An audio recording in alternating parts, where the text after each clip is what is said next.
Queridas amigas, queridos amigos, nuevamente estamos de regreso. Chamberí, tu punto de encuentro desde el mercado de Chamberí. Estamos un día sábado, es el programa número 10. Si ustedes me permiten, voy a girarme para que os deis cuenta cómo ocurre todo el acontecer del mercado, donde en este momento están todos los clientes comprando sus productos y siendo asesorados por todos aquellos comerciantes que trabajan tan arduamente. Les enviamos un saludo a cada uno de ellos y nuestra admiración por todo el trabajo que hacen día a día. Sabéis que un mercado no abre las puertas solo cuando llega la gente, abre las puertas desde las 3, 4 de la mañana, es cuando ellos ya se ponen en funcionamiento para que tengáis el mejor producto en este mercado, el mejor mercado del mundo, el mercado de Chamberí. Así que vamos a continuar, como dije, con nuestro siguiente invitado. Hemos tenido un invitado de lujo, como fue Pepe Bárcena, y ahora vamos a darle también la entrada a un descubrimiento, como lo dije, y si me permiten que pueda repetir el concepto. Hace unos días atrás tuvimos la oportunidad de estar haciendo un reportaje en el Andén Cero, la estación fantasma que le llaman también, aquí en Chamberí, aquí a unos par de metros de donde estamos. Y cotidianamente uno va a hacer un reportaje. Suerte nuestra y sorpresa nuestra que nos encontramos con una persona que, si la palabra me lo permite y él me lo permite, es un verdadero personaje. Para nosotros un tremendo placer de descubrirlo y saber que una persona que está haciendo una labor específica a través de ser el responsable del metro del Andén Cero de Chamberí, y descubrimos una persona que hace muchísimas cosas, que tiene inquietudes desde el punto de vista cultural y social, y dijimos nosotros, gente de Chamberí tiene que conocerlo, tiene que saber quién es esta persona. Así que, ¿qué hicimos nosotros? Nos pusimos en campaña y lo invitamos, y él tan gentilmente aceptó la invitación. Así que hoy vamos a invitar para nosotros un nuevo amigo y una gran persona. Así es que le vamos a dar la entrada a nuestro segundo invitado del día de hoy, el 10º programa de Chamberí, tu punto de encuentro. Así que le vamos a dar la entrada a nuestro querido amigo Luis María González. ¿Cómo estás? Adelante, ¿qué tal, por favor. Enrique? ¿Cómo estás? Un placer de tenerte como invitado. Gracias por aceptar la invitación y todo un placer que vengas a este programa, que lo que pretende es dar a conocer gente como tú, gente que está en el barrio, gente que vivió en este barrio y que es capaz de transmitir sobre todo tradición y cultura a través del trabajo que tú haces, siempre poniendo un adicional. Con mucho cariño. Yo te lo decía fuera de cámara y hay que decirlo ahora también para que la gente se entere. Tu actitud y tu sonrisa dice mucho de ti. Muchas gracias. Si quieres, te invito a que nos sentemos para que nos conozcamos. Vale, estupendo. Y que demos a conocer a la gente también la labor que tú desarrollas en nuestro barrio de Chamberí, este barrio tan, como dicen algunos, tan castizo, el más castizo de Madrid. De Madrid, así es. ¿Tú afirmas también eso, Luis María? Sí, de hecho, Tomás Borrás, el escritor madrileñista, decía que en Madrid 3 barrios: Chipén, Fetén y La Liré, Avapiés, Barquillo y Maravilla, y los demás sucursales. Pero tenemos que decir que Chamberí, donde nos encontramos, yo creo que es el más importante. Y había alguna copla en un diario de nombre además Chamberí, a principios del siglo XX, que decía que lo mejor de Europa, España, y lo mejor de España, Madrid, y de Madrid lo mejor, el barrio de Chamberí. Luego creemos que tenían bastante razón. Bueno, con el permiso de todos los otros barrios que son tan dignos, por supuesto, y tan queridos por todos nosotros, pero estamos en Chamberí orgullosamente. Nuestro programa, Chamberí, tu punto de encuentro, que es lo que nosotros ofrecemos, y sobre todo en un espacio tan ícono y tan emblemático, tanto como puede ser el metro y la estación Andén Cero. Cómo se construye ese joven que llega desde fuera a vivir a Madrid y comienza esa andadura que te hace también ser una persona muy inquieta. Eso me sorprende muy gratamente, una persona que está trabajando, pero que hace cosas adicionales. Yo creo que es así como avanza el mundo, ¿verdad, Luis María? Sí, creo que hay que estar siempre aprendiendo, siempre luchando, y es la forma de conseguir lo que pretendemos, ¿no? Normalmente. En este tema es muy curioso lo de, pues el caso mío, Yo soy de pueblo, soy de un pueblo que se llama Valdetorres de Jarama. Nací allí, mi padre era de otro pueblo también cerca, Valdepiélagos, y la familia veníamos a Madrid. Veníamos en el autobús, entonces no era ni autobús, se llamaba coche de línea, estaba la estación en la calle de Alenza y de ahí nos desplazábamos en metro hasta la estación de Chamberí, es decir, que la he utilizado de viajero de verdad hasta el año 76 porque teníamos un familiar que vivía aquí en la calle Juan de Austria y era la forma de desplazarnos. Luego, ¿quién me iba a decir a mí en aquellos tiempos, hace pues más de 40 años, cuando yo llegaba a Madrid, a mí lo que me daba miedo en Madrid era el metro, porque me da mucho miedo el colarme entre coche ¿sí? y andén, ¿no?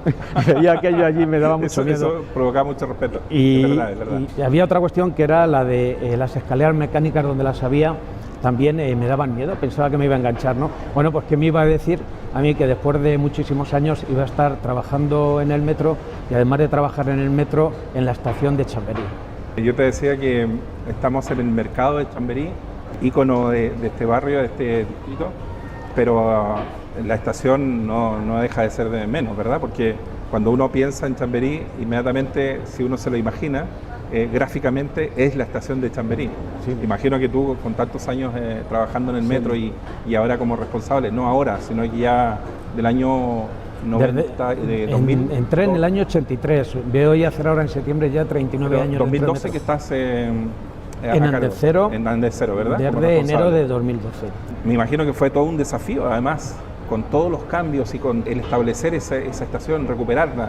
Hemos tenido la oportunidad de llegar a ti hace unos días atrás y hay tanta información tan interesante que es de agradecer que una persona como tú además la transmita de manera tan didáctica, tan fácil de entender y tan gustosa, porque yo estoy seguro que todo lo que tú nos puedas compartir desde el punto de vista histórico de la estación, que no es otra cosa también la historia del propio metro, ¿verdad?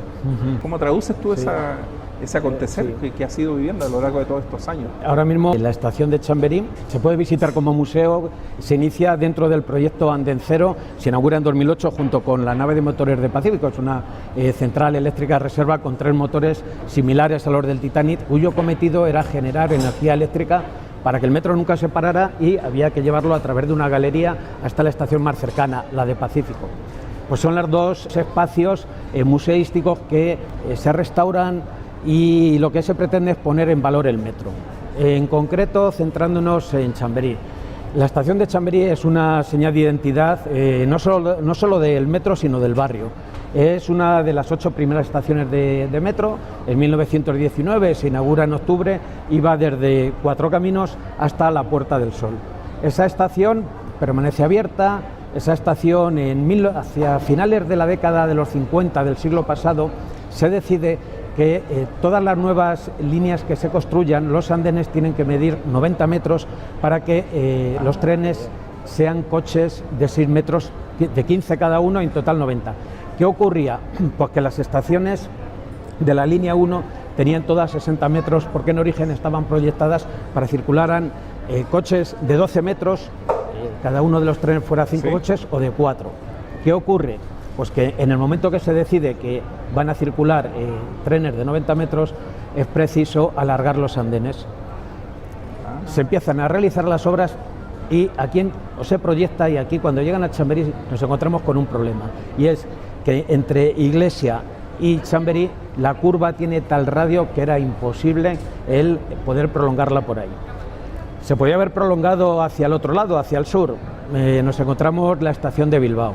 Bilbao, como hemos hecho una pendiente, la calle Luchana, y el problema que nos íbamos a encontrar ahí es que la estación, la plataforma de vía tenía que estar siempre en horizontal, tendríamos que haber levantado la vía y tendríamos que haber levantado además la bóveda. Eso significaba que había que cortar la circulación durante un tiempo. Y lo que hay que decir es que la prolongación de todos los andenes se realizó durante todas las jornadas, mañana, tarde y noche, y en ningún momento se cortó la circulación de los trenes. Ese es el motivo real por el que la estación de Chamberí se cierra, y lo que se decide, para no causar ningún tipo de perjuicio a los vecinos, es abrir en la de Iglesia otro acceso más, esquina Sagunto, y en la de Bilbao, en la siguiente, abrir otro un poquito más arriba en la calle de Luchana. Es decir, lo cierto es que la estación se cierra únicamente por causas técnicas y cualquier otra cuestión que oigamos, como que la estación hubo problemas cuando se empezaron a realizar las obras, porque los obreros construían por el día y cuando volvían al día siguiente eso estaba deshecho, estaba en su punto original, o que los obreros desaparecían y no volvían a aparecer, y cuando la policía viene a investigar y dice que bueno, que también desaparecen algunos policías y no los encuentran, y que la estación el día 21, decide la policía que la estación el 21 de mayo de 1966 a las 2 de la mañana, cuando se cierre el servicio al público, nunca más se vuelva a abrir, ¿no? Y es decir, que la fantasía humana es capaz de construir historias y ser capaces además de hacer atractiva finalmente la historia, porque cuando nosotros tuvimos la oportunidad de ir al andén, la gente nos decía, bueno, oye, pero pregunta si es realmente estación fantasma, por qué se dejó de usar, y claro, había toda un aura ahí un poco extraña, pero había una decisión técnica. Tú no nos supiste explicar, y que la gente se quede con la inquietud de que no hay nada de fantasma, ¿no? Bueno, no hubo nada de ese tipo que se fueran los motivos para cerrarla hasta ese momento, pero después se han pasado cosas. La estación se cierra y en un momento determinado se convierte en vivienda habitual de personas que no tenían techo. Tú pasabas por ahí en el tren y los andenes los veías ocupados. No solamente por la noche, cuando después de pasar los últimos trenes desde las estaciones de Iglesia y Bilbao, sobre todo Iglesia, que no tenías que subir la cuesta, ¿no? Hacer ese esfuerzo, te ibas allí a dormir, sino que durante el día también te encontrabas allí personas, ¿no? Residiendo, lo único que si se quedaban durante el día ya no podían salir, ¿no? En todo el tiempo. Y bueno, pues hay quien allí apreciaba esas siluetas, veía personas. Y esta observación llevó a un director, a Fernando León de Aranoa, a grabar unas escenas ambientadas precisamente en la estación de Chamberí, en la película Barrio, en 1997. Él me contaba que él había pasado por allí y que se fijaba lo que había allí, ¿no? Y entonces en un momento determinado, en una escena, uno de los jóvenes de uno de los barrios vienen desde Iglesia andando por la vía hasta llegar allí, ¿no? Y lo ambienta. A partir de ese momento empezaron a verse sucesos extraños. Bueno, creemos que pasaban, vamos a llamarle extraños entre comillas, porque no son tan extraños, pero vamos, siguen pasando, ¿no? Es muy famosa la historia de la niña que se pasea saltando tan contenta por el andén con unos globos. Cuenta la tradición que en una de las muchísimas galerías que hay en la plaza, una niña en un momento determinado pasaba por allí y encontró a dos personas en actitud muy cariñosa, y para que no les denunciara, lo que hicieron fue que la mataron y la tiraron a la vía. Y a la niña pues, le ha gustado tanto la estación que decidió quedarse allí para siempre, ¿no? Y es uno de los casos que nos pasan allí, ¿no? Como sabes, yo en el libro que tengo sobre hechos que nos han pasado en Chamberí, no lo cuento porque yo nunca lo he visto, pero sí he visto otros, han sucedido otros. Sí, otros acontecimientos especiales. Sí, situaciones que nos hemos encontrado. ¿Tú en el libro lo cuentas? Lo cuento, esos personajes con los que hemos compartido y compartimos allí, no solo yo, sino también mis compañeros que han visto y otras personas que también van y nos cuentan lo que han vivido, o en momentos determinados no se atreven a entrar en la estación, o en momentos determinados se han tenido que ir, ¿no? Porque han visto... perciben ahí algo especial. Algo especial. Energías. Sí, bueno, en definitiva, más que energías, ahí no hay fantasmas con una silueta, una sábana blanca, ¿no? Un mantón blanco. Ahí cuando lo vemos son personajes reales. Podemos decir que de carne y hueso, pero sí no son siluetas, son las personas de carne y hueso, ¿no? O sea, te pones a conversar con alguien y después esa persona... Normalmente es difícil, tú les puedes saludar, pero es difícil que te conteste, ¿no? Porque todas esas personas son personas que de alguna forma han estado relacionadas con la estación, ya no viven, pero han estado en la estación alguna vez en su vida, ¿no? Y bueno, pues parece ser que les gustó bastante y bueno, pues se quedaron por ahí y aparecen de vez en cuando. Ahí hay una justificación entonces de la estación fantasma, como nos señalaban a nosotros estos días, y cuando avisábamos que en algún minuto nos acercaríamos. ¿Hay alguna justificación real entonces para que eso sea así? Sí, aunque el nombre de estación fantasma se le puso porque es muy, bueno, antes y ahora, que tú pasas por ahí, es decir, está pero no la ves, aunque hay luz y lo puedes ver, y que es diferente, está en el túnel entre Iglesia y Bilbao, pero es diferente y tú puedes ver que ahí hay algo, ¿no? Pero si nos diera tiempo de fijarnos bien en quienes pasamos en el tren, yo calculo que más del 99% de los viajeros no se fijan en que ahí hay algo, ¿no? Y así no lo expresan cuando visitan la estación. Hay, sin embargo, quien se fija no solo ahora, sino desde el primer momento. Personas ya de cierta edad que cuentan que cuando eran pequeños pasaban con sus padres, con sus abuelos por ahí, ¿sí? Y que se fijaban que ahí había algo, ¿no? Y se ponían ahí a mirar, ¿no? A ver qué había, ¿no? Desde que tú estás como responsable, han habido muchos avances, ¿no? Muchos cambios también para la estación. Sí. Por lo que tú señalabas hace unos minutos atrás, el 2008 se abre como museo. Se establece ya un vínculo mucho más cotidiano, hay gente que va diariamente, tenéis un horario especial, el público que asiste ahí, ¿qué crees tú que busca cuando va a la estación?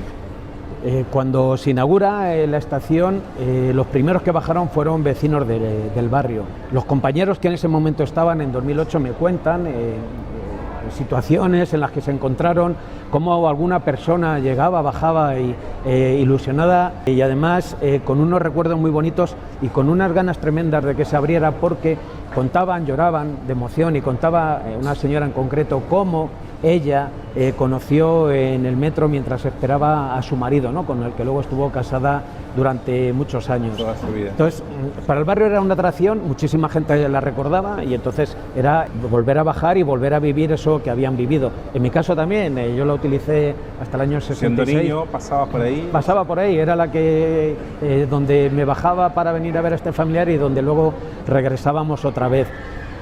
Aparte de eso, viene todo tipo de personas, tanto de Madrid como del resto de España, como el resto del mundo. ¿Qué es lo que buscan? Pues buscan conocer la historia del metro y buscan también conocer de primera mano y saber cómo era una de las primeras estaciones del metro, que eran todas iguales, y cómo era el metro en 1919 cuando se inaugura. Claro. La estructura de la estación es prácticamente igual que todas, quitando la de Gran Vía y la de Sol, que estaban un poquito más profundas y que se construyó ascensor ya, claro, en 1919. Las estaciones están muy cerca de la calle.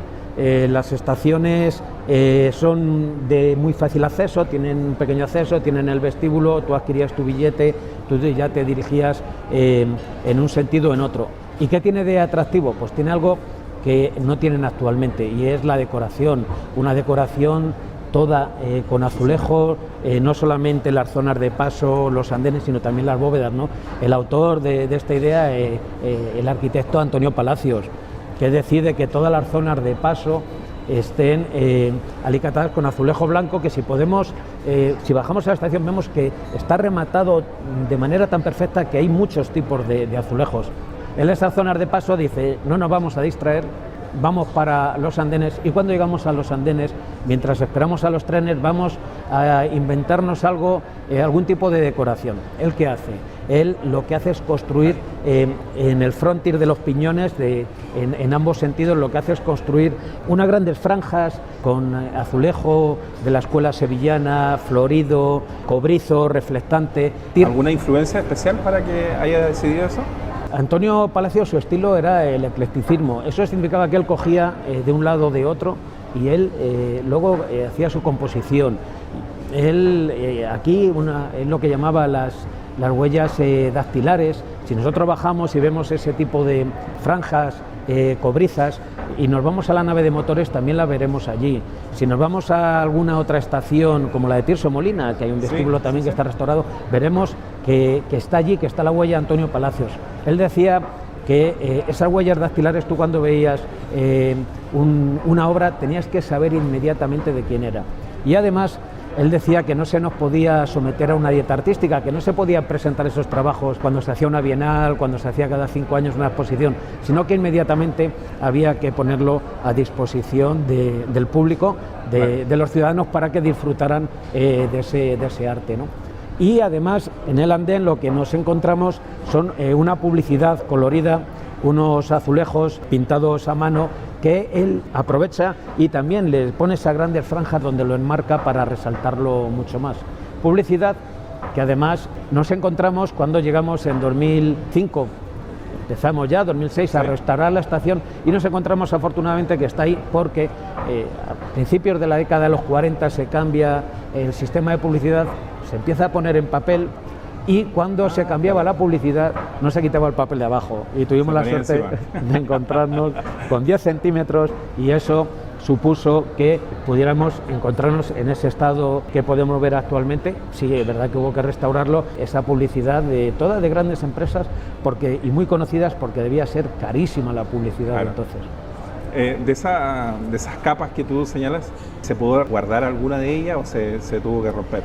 Las que estaban encima no se pudo, no tuvieron solución, no se pudieron recuperar, pero sí es cierto que ya había otro tipo de publicidad en un tipo de cartón bastante más duro y de eso pudimos rescatar y tenemos conservadas para el día que tengamos un museo poder exponerlas, la publicidad de dos bebidas muy conocidas por todos y además otra relacionada con el café también y las tenemos ahí guardadas para poder exponerlas. Y que ya era otro tipo de publicidad también distinto, es decir, tenía ya la propia publicidad esa capa muy fuerte y que ha permitido mantenerla, conservarla y la hemos podido recuperar. Hay que rescatar algo que tú has señalado, que Metro trabajó muy arduamente para el 2008, ¿no es cierto?, inaugurar la estación. Destacar el gran trabajo que han hecho ahí para mantener, yo diría que con gran rigurosidad, esa estación histórica que era, donde uno ve que son piezas originales las que están ahí, ¿verdad? Sí, ese es un gran trabajo que se hizo. Se ve perfectamente si hay alguna pieza, claro, no estaban todas, ves algún azulejo que hubo que colocar, pero los hay originales también. El suelo también es original. Si vemos las escaleras que brillan, tiene cristal, tiene un tipo de mineral que en algunas de las estaciones se colocó, era un mineral de Níjar, de Almería, un cristal que brillaba con la luz del sol y al brillar se ponía de color morado, se conocía como granate. Y la estación se conserva, podemos ver aquello de manera original. Hay una pequeña diferencia y es que cuando accedemos al vestíbulo solamente había una taquilla, luego la que está fuera no está enclaustrada, se colocó después debido a la demanda de los viajeros y las revisiones que tenemos donde no se vendían billetes, solamente se controlaban, en origen estaban abajo en el andén, porque tú pagabas por el trozo recorrido. Es decir, tú cuando sacabas el billete decías a qué estación ibas y cuando salías del tren, antes de abandonar el andén, te lo controlaban. Si tú habías recorrido un trozo mayor del que habías dicho, tenías que pagar el doble de la diferencia.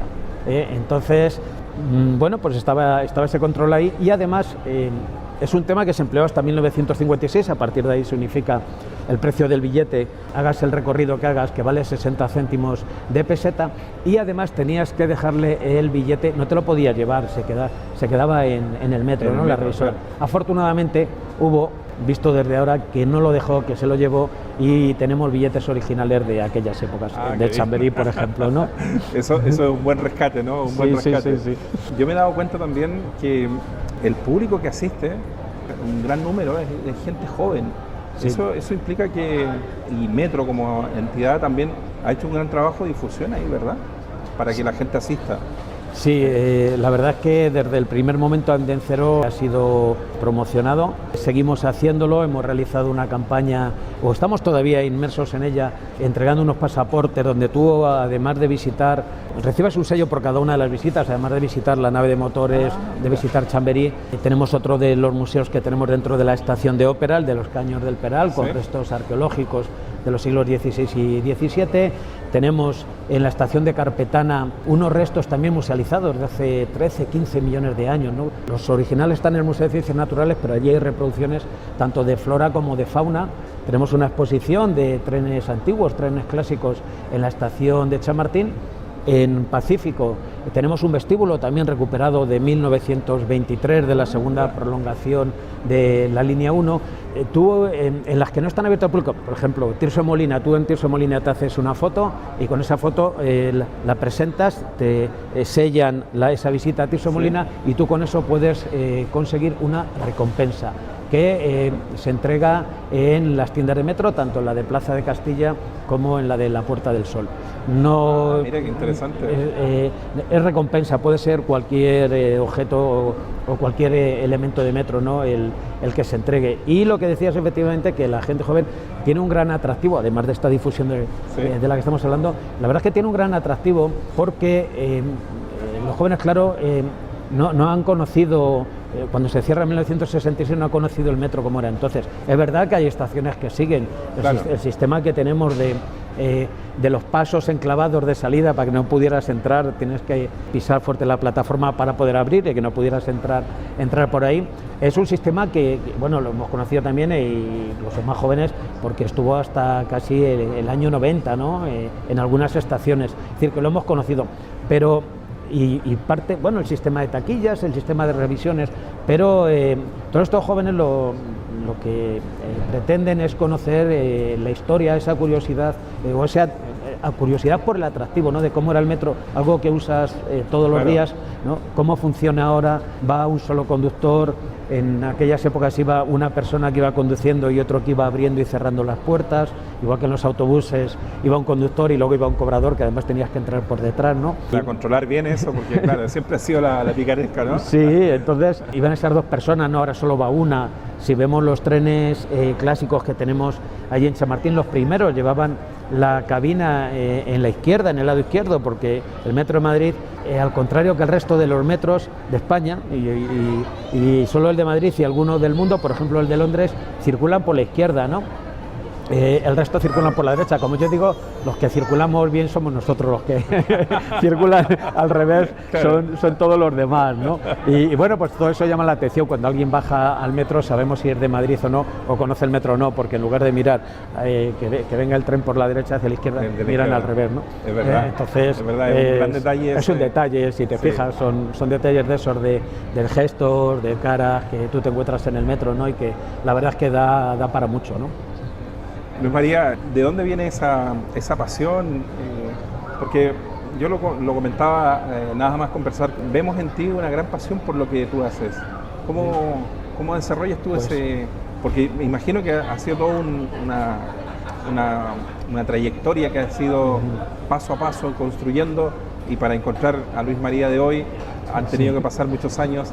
Vimos algunas imágenes ahí vestido de conductor, ¿no? Con tu gorra. Sí, bueno, era jefe de estación. Era jefe de estación. Es verdad que ese traje es de un compañero que nos lo cedió para el museo, Juan Francisco Torres Vaqueriza, que ha sido conductor.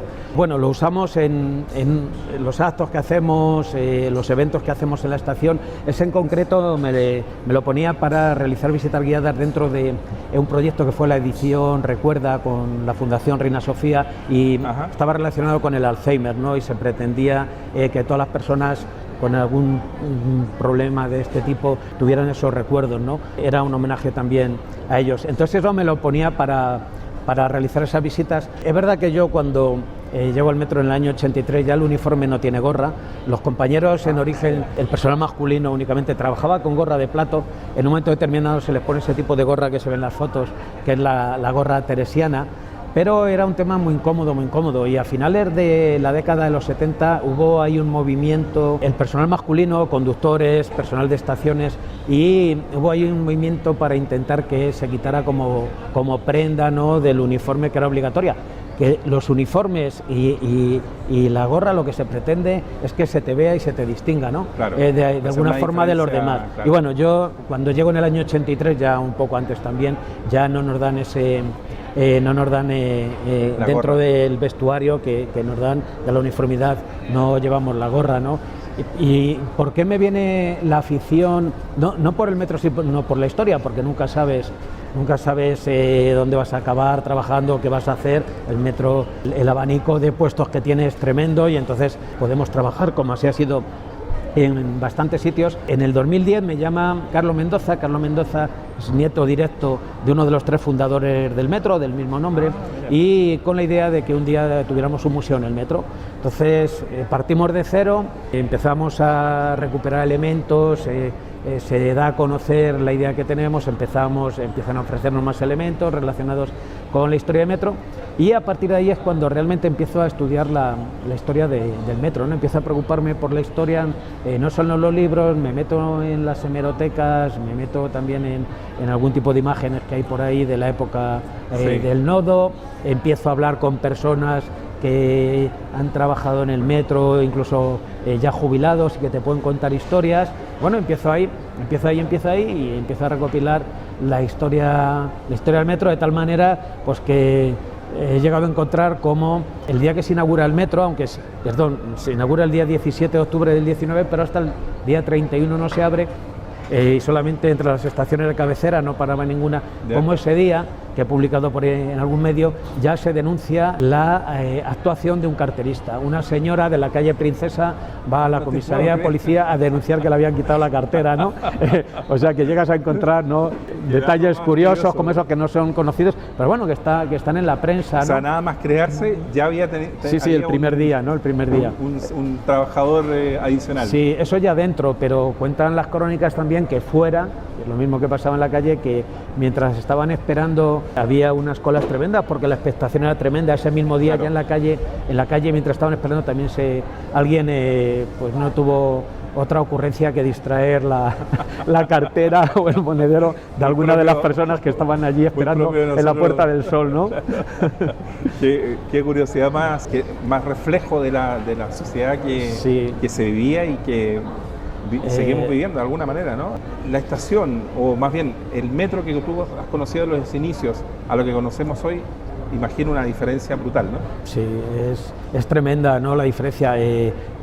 A simple vista lo que podemos observar era el personal que trabaja en las estaciones. Ahora hay una persona habitualmente, entonces teníamos jefe de estación, mozo de estación o subalterno, como entre ellos en el metro había taquilleras, había revisoras, y bueno, era todo manual, no teníamos esas máquinas billeteras que tenemos ahora.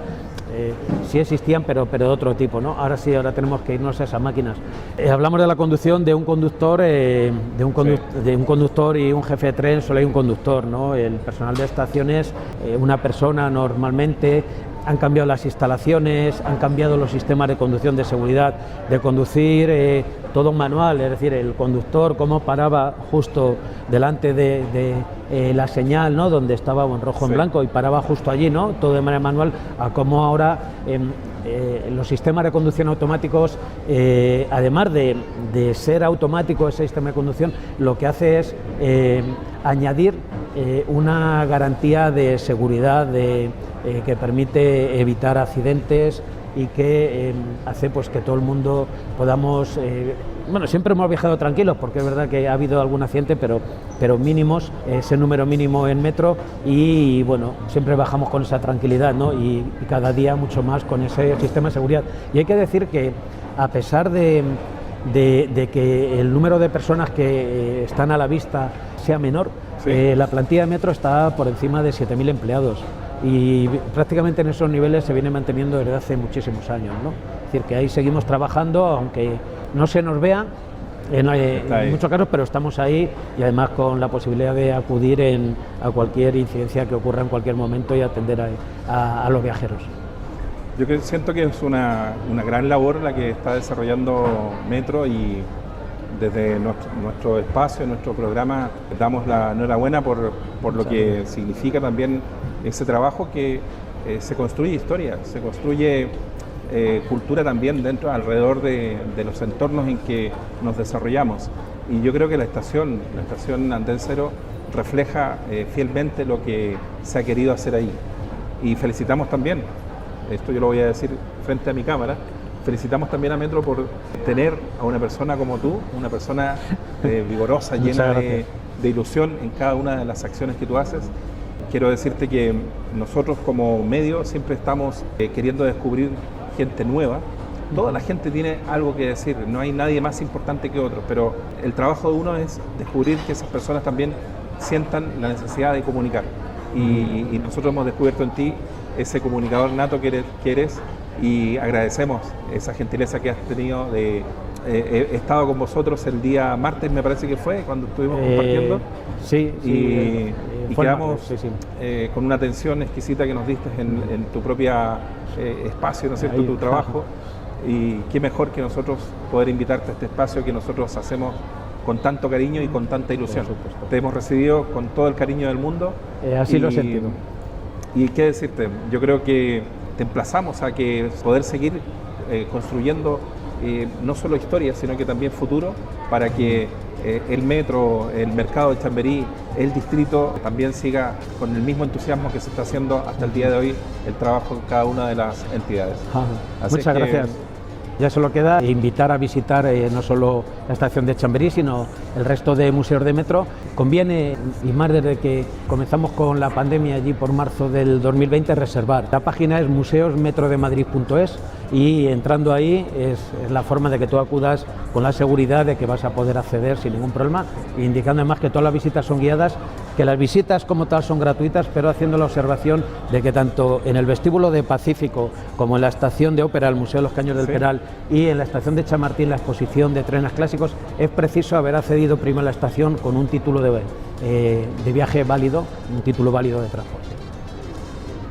Luis María, quiero decirte, agradecer tu amabilidad, tu gentileza y decirle aquí a todos nuestros invitados cada sábado, hoy nuestro 10º programa, y estamos con la misma ilusión y con la misma fuerza que estuvimos desde el primer número. Decirle a cada uno de ustedes gracias porque habéis confiado desde el primer minuto para que este sueño que hemos ido construyendo con mucho cariño, con mucho esfuerzo, apoyado también por todo lo que significa el mercado de Chamberí, como una forma de seguir creciendo y seguir haciendo historia.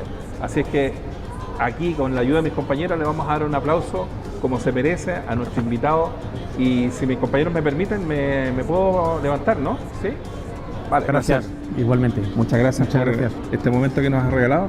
Yo estoy seguro que la gente que está ahí va a agradecer esta visita que nos has dado. A mí me gustaría que esta sea la primera vez que tú vengas, pero que no sea la última. Siempre que queráis. La verdad es que es un placer, ha sido una maravilla compartir este buen rato de esta mañana de sábado con todos vosotros. ¿Te parece que nos despedimos aquí entonces? Queridos amigos, un sábado más, como dijimos al principio, Chamberí, tu punto de encuentro desde el mercado de Chamberí. Si podéis apreciar, toda la gente aquí está visitando el mercado, los comerciantes que muy gentilmente atienden a cada uno de los visitantes, seguro que se van todos conformes y la experiencia que nosotros recogemos así lo refleja. Así es que el aplauso, como dijimos antes, y la despedida final para que desde Chamberí, tu punto de encuentro. Muchas gracias.